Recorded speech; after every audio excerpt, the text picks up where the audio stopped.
Bonjour à tous, c'est Claire et bienvenue dans cette vidéo où je vais vous présenter un jeu que j'adore et je suis vraiment complètement tombée amoureuse de ce jeu alors que je m'y attendais pas du tout.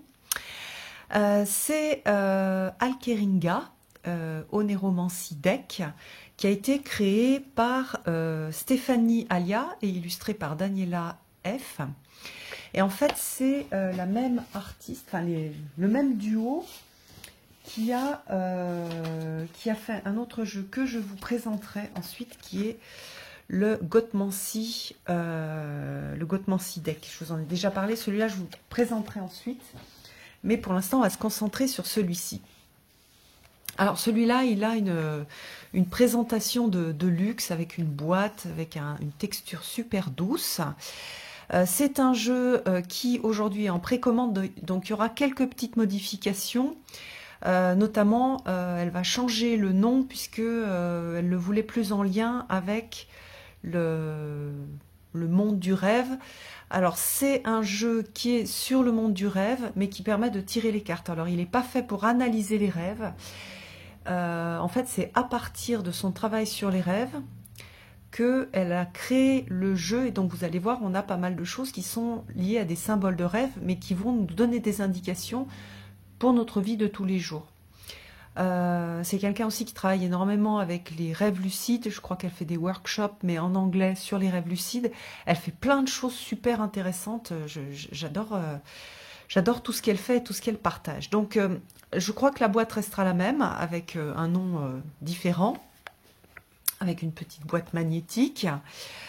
Avec, donc, c'est juste magnifique, hein. On a un petit livre. Hop, avec un petit texte à l'intérieur, et puis les cartes. Donc dans la version, la nouvelle version, il y aura mince, comment ça s'appelle, une sorte d'holographique sur les bords. Donc voilà, ça sera ça la différence. Et puis je crois que le fond sera plutôt violet plutôt que blanc. Donc voilà, il sera, je pense aussi super joli. Alors, vous voyez que c'est un style graphique qui est un peu particulier et moi, je l'aime énormément parce que j'ai remarqué que moi, il me parle et puis il va très bien avec les jeux un peu, comment dire, avec énormément de couleurs, avec peu de blanc, comme par exemple, j'utilise en ce moment pas mal avec Envolée Sauvage. J'ai déjà partagé des choses avec. Sur Instagram. Donc vous voyez, on va avoir beaucoup de couleurs et puis après on peut en fait faire le présenter et il va avoir ce côté un peu plus moins émotionnel et plus informatif. Et je trouve que si vous avez un jeu avec il y a des tarots aussi où c'est très émotionnel, où on a énormément de de ressenti à partir des images. C'est un jeu qui au niveau graphique va énormément, il va très bien fonctionner avec, parce que par contraste vous allez avoir un côté intellectuel et un côté émotif. Voilà. Donc au niveau du guidebook, alors que ce soit pour celui-là ou pour le Gotmancy Tarot, j'ai été vraiment agréablement surprise. Il y a un vrai travail. On sent que c'est quelqu'un qui a beaucoup travaillé l'alchimie, la transformation, la magie, la psychologie aussi. Donc même s'il y a peu de choses, enfin il y a peu de choses, il y a quand même pas mal de choses, c'est toujours super intéressant et franchement j'ai été bluffée. J'ai fait plusieurs tirages avec ce jeu-là et j'ai été à chaque fois ultra bluffée. Donc ce qui est intéressant, c'est qu'au début, quand on connaît pas trop les cartes, et moi c'est mon cas puisque ça fait pas très longtemps que je l'ai, j'utilise bien le guidebook. Le guidebook, il est ultra précieux et je lis tout. C'est un jeu qui s'utilise en droit et inversé. Alors, vous savez que moi j'utilise pas, droit et inversé quand je prends les cartes. Par contre, j'utilise la dualité des cartes en fonction de quel type de question je pose et je sais toujours si je suis plutôt dans la signification droite ou la signification inversée en fonction de la question que j'ai posée. Mais pour les gens qui aiment bien droit et inversé, en tout cas, c'est fait. Alors, les cartes inversées, c'est pas forcément qu'elles sont mauvaises. Quand elles sont inversées, bah, par exemple sur la première carte, toxique, on va avoir quelque chose de positif puisqu'on a du toxique inversé. Voilà. Donc, vous voyez qu'il y a peu de choses, mais c'est super riche et ultra intéressant. J'adore ce qu'elle fait. Voilà, j'adore ce qu'elle fait, j'adore ce qu'elle écrit. J'aime bien qu'elle ait choisi cette illustratrice. Il y a quelque chose de très presque expérimental, très. D'ailleurs, ça fait penser au Red Lucide aussi au niveau des couleurs, des personnages avec des couleurs différentes, au niveau des choix aussi. Hein, on va avoir voilà du bleu, du rose, de l'orange, et on a ce côté un peu décalé que l'on peut avoir dans certains rêves. Donc, je pense aussi que c'est un jeu qui peut être utilisé pour aider à interpréter un rêve. Par exemple, on a un rêve, on va tirer une carte pour aider à interpréter le rêve. D'ailleurs, j'ai des rêves un peu bizarres en ce moment, et je pense que je vais l'utiliser. Alors, je l'ai fait, moi, une fois sur un rêve, et ça m'a énormément aidé, parce qu'après, j'ai fait du journaling, et ça m'a permis d'explorer le rêve, mais pour la plupart du temps, j'ai surtout fait des tirages de guidance, de compréhension, qu'est-ce qui se passe. J'ai même posé des questions assez générales pour le tester. Qu'est-ce que, par exemple, mon hypersensibilité, et puis mon trouble anxieux, qu'est-ce qui m'apporte, pourquoi est-ce que j'ai ça? Et j'ai eu des réponses qui étaient juste incroyables. Et ben, j'adore. En plus, je l'ai vu, si ça vous intéresse, vous pouvez aller voir sur Instagram. Enfin, elle fait des directs qu'on peut retrouver, et où elle fait 2, 3 tirages, et puis elle explique des choses, et en fait, on voit aussi sa personnalité. C'est vraiment quelqu'un qui est super intéressant, et voilà. Donc, moi, j'aime beaucoup. Donc, après vous avoir fait tout ce petit live, je vais vous montrer les cartes. Donc, j'adore la texture des cartes. Elles sont assez épaisses, elles sont douces.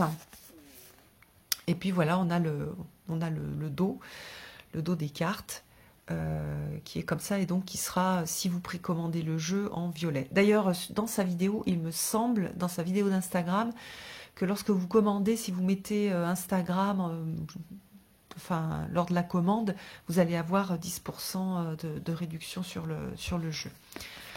Voilà, donc les thèmes sont hyper intéressants aussi. C'est pas des thèmes qu'on a l'habitude de voir pour la plupart. Donc là, on a la synchronicité, les opportunités loupées, la santé,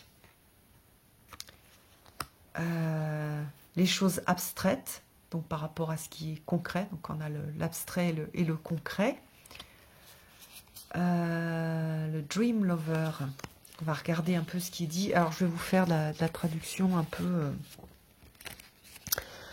à en direct, donc ça va pas être terrible, mais bon, donc on a cette histoire d'amour de soi, de se guérir à travers l'intimité, ou à travers, alors une ripening, je me rappelle plus ce que ça veut dire, mais de l'énergie sexuelle personnelle, peut-être un besoin d'un engagement, s'engager, enfin, d'accepter d'être plus vulnérable, de se connecter à des énergies instinctives ou animales. Ça peut aussi dire que on a rencontré son amoureux idéal, ou la question représente quelqu'un qui est vu tel quel. Hein. Voilà, il y a une différence entre l'amoureux ou l'amoureuse idéale et l'idée qu'on s'en fait aussi. Donc c'est intéressant. Et puis quand c'est inversé, alors vous avez peut-être pu penser que cette personne c'était votre amoureux idéal, l'amoureux de vos rêves, mais c'est pas le cas. Et ça peut aussi vouloir dire que quelqu'un de mieux va venir, et que attendez. Who is better for you is coming, and by focusing on what isn't right for you. Ah oui, et puis en regardant ce qui n'est pas juste pour vous, ce que vous ne voulez pas, ça va vous aider en fait your true partner may put on hold in the meantime. Voilà, ça aide aussi à rencontrer le bon partenaire. Bon, je vous le fais en direct, c'est peut-être pas exactement comme ça la traduction, mais c'est pour vous donner un peu l'esprit du jeu. Donc c'est un jeu assez mature par rapport aussi à l'utilisation de la cartomancie. On est sur et quelque chose de déjà des thèmes importants, et deuxièmement une utilisation et on a vraiment un jeu qui est là pour accompagner et pas juste pour être spectateur de quelque chose et après on n'en fait rien. Il y a vraiment, je trouve, quelque chose d'intéressant, et si ce jeu vous intéresse, je vous invite vraiment à écrire quand vous faites un tirage et à pas forcément faire des tirages d'énormément de cartes. Moi j'ai trouvé en 1, 2 ou 3 cartes il y avait vraiment beaucoup d'informations et plein de choses à exploiter. Donc on a l'illusion, on a l'espoir, j'adore. Donc c'est comme le tarot l'indique, hein, les Goths.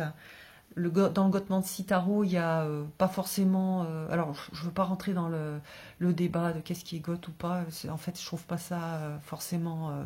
Enfin, c'est intéressant pour les gens qui voudraient que des chansons Goth. Mais en fait, elle partage surtout les artistes qui l'ont influencé et qui l'ont accompagné. Et puis, comme c'est quelqu'un qui a plutôt mon âge, enfin, elle est un peu plus jeune quand même, mais...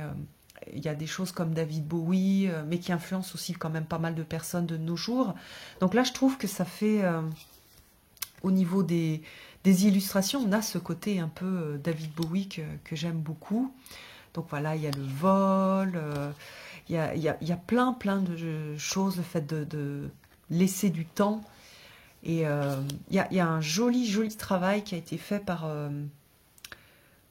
par l'illustratrice à partir donc des idées de Stéphanie. Donc je trouve qu'il y a une grande richesse et des choses très intéressantes, moins intuitives peut-être au départ, mais le livre, même s'il est petit, il est très riche en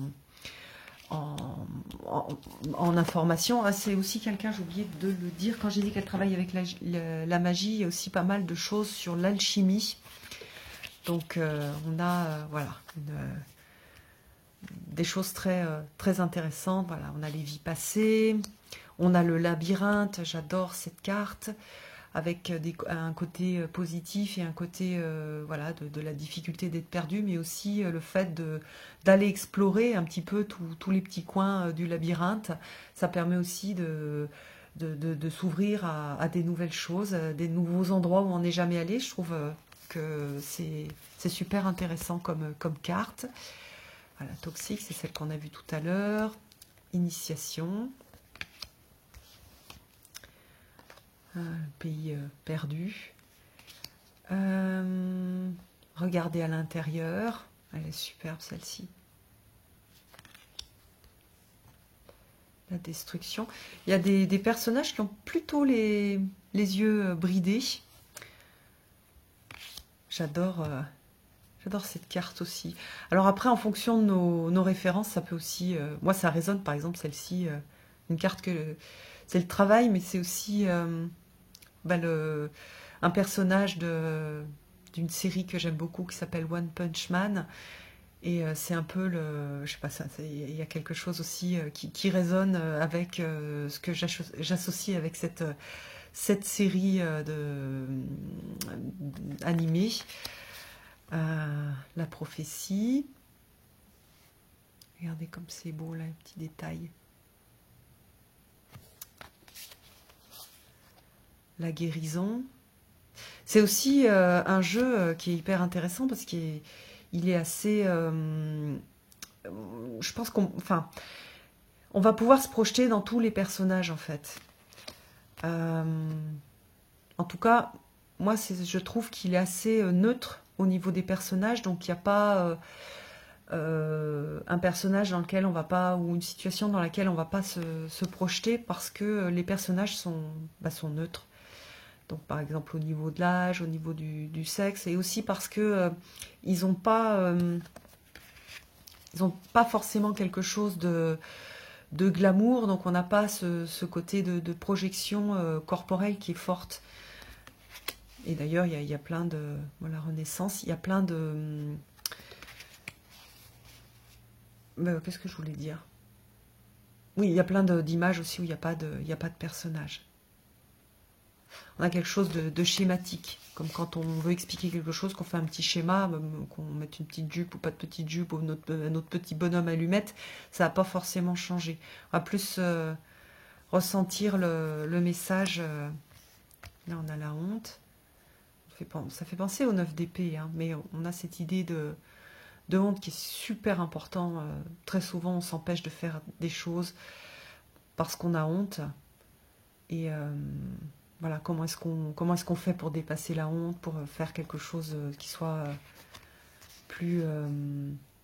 qui nous permette d'avancer, même si, voilà, on peut avoir honte sans que ce soit justifié, on peut avoir honte parce qu'on a fait quelque chose qui est pas forcément terrible, mais voilà, après, il y a tout un travail que l'on peut faire et qui est super intéressant à partir de cette carte-là. On a le mouvement, j'adore.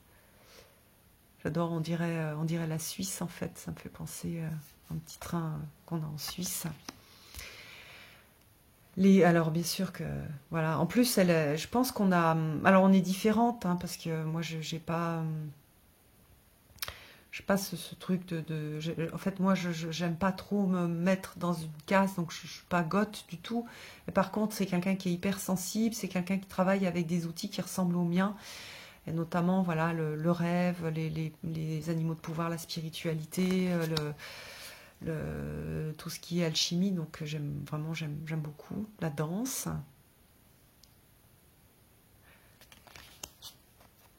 En fait, d'être stuck, d'être bloqué, en fait, coincé. L'inspiration. Vraiment super. Moi, j'adore, hein, je trouve super jolie.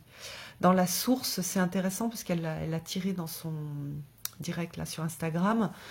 On a cette idée d'inconscient collectif dans la tête du personnage. En fait, quand on lit, une fois qu'on connaît bien le jeu, en fait, il y a plein de choses dans l'illustration qui permettent de bien retenir ce que le jeu, ce que la carte signifie, pardon.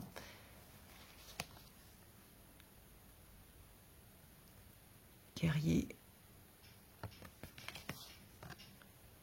J'adore celle-ci aussi, elle est très très chouette. La peur. Le fait de voler. Et puis vous voyez qu'il y a un cadre et que aussi on a certaines illustrations qui sortent du cadre. Et j'aime bien celle-ci, le fait de voler. Elle est sortie, voilà, elle est sortie du cadre. Le monde des rêves. Tomber, même chose. Et impromptu.